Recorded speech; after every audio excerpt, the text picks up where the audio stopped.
Նախ պարոն վարչապետ, Սաշիկ Սարգսյանը գումար չի վերադարձրել, դա 2018 թվականին ներկայացվեց որպես նվիրատվություն, որտեղ այդպես էլ հանրության համար պարզ չեղավ, թե դա ինչ գործի շրջանակներում է վերադարձրել, եթե մանրամասներ կան կխնդրեմ հայտնեք։ Պարոն վարչապետ, դուք ձեր գնահատականը, ձեր արձագանքը որն է Օրդուբատում տեղի ունեցած այսպես կոչված ճակերտավոր արևմտյան Ադրբեջան վերադարձել փառատոնի հետ կապված, որովհետև դա տեղի ունեցել, պահանջներ են ներկայացվել Հայաստանի Հանրապետությանը եւ ոչ ԱԳՆ-ն է արձագանքել, ոչ վարչապետի աշխատակազմը։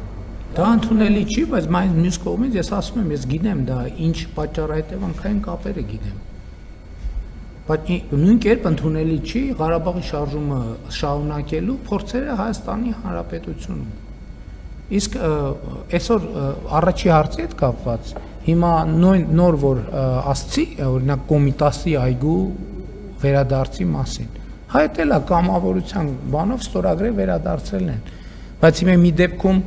երկար դատական process-ներ կան, մի դեպքում հնարավոր է լինում առանց դատական process-ներին դա ապահովել։ Հիմա անուն կլինի նվիրատվություն, անուն կլինի վերադարձ, անուն կլինի կամավոր հրաժարում։ Իմիջիայլոց ապօրինի գույքի բռնագանձման համակարգում, եթե չեք մոռացել, կա նաև հաշտության ռեժիմ, երբ որ գալիս են կողմ գալիս է եւ հաշտության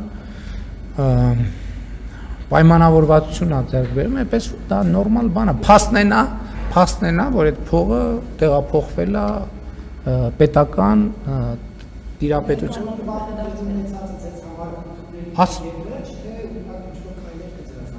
Քայլեր ձեռնարկելն են, ես ասում եմ, քայլը ռազմավարական գործարքն է։ Պետքա դադարեցվի երկկողմ։ Պետքա դադարեցվի Հայաստանում էլ, պետքա դադարեցվի Ղարաբաղի շարժումը մի ժամը դրացավ։ Շարունակելու փորձերը։ Իմիջիայլոց նոր երևույթ կա, նախկինում այդ երևույթը երբեք չի եղել։ Այսօր ես մարդկանցից նամակներ եմ ստանում այդ թեմաներով։ Եվ մարդիկ ըստ ամենայնի նախ այս խոսակցության ընթացքում իրանք ընկալել են թեման եւ օրինակ ինձ նամակներ են գրում նույն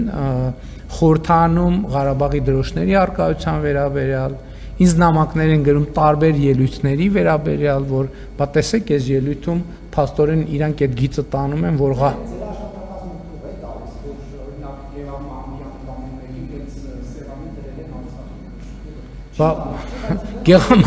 բա որտե՞ց է ֆինանսավորվում այդ աթոռը եւ այդ նստարանը։ Պետական բյուջեից չի ֆինանսավորվում։ Պետական բյուջեից չի ֆինանսավորվում։ Պետական քաղաքական, բա պետական ինստիտուտ է։ Բա հարց է ծագում, այսինքն Հայաստանի Հանրապետություն տարբեր պետական ինստիտուտներ, տարբեր քաղաքականություններ են վարում։ Ես իմ նախընտրական վերջին հարցազրույցի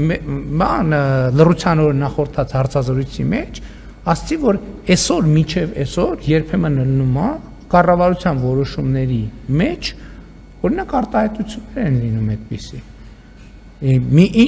Ինչ որ մի պահ կա, երբեմն ես մտածում եմ, որ ինչ որ մեկը հատուկ է արել,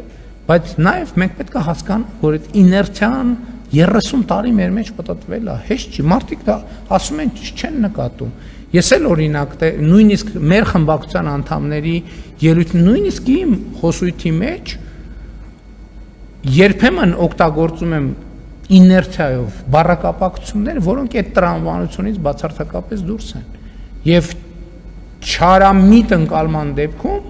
կարելի է դա ընկալել որպես երկակի խաղ, բայց այդ դեպքում ինչի ես ասեցիք, բան դեպքում ինչի ես ասեցիք։ Նկատի ունեմ դա process է։ Եվ ես ինչի համար եմ ուրախ, որ մենք հասել ենք այս կետին, որ այս թեմաների մասին ես բացությամբ խոսում ենք, դա կարևոր կետ է եւ պետք է շարունակենք խոսալ։ Շնորհակալ։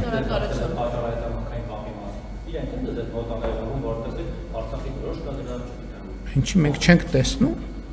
Ինչի մենք ծառայություններ ունենք, որ հետազոտում են իրանց մեկնաբանությունները, այդ թվում իրանց սոցիալական ցանցի տիրույթները, իրանց պաշտոնական հայտարարություն։ Պարոն Մակարյան,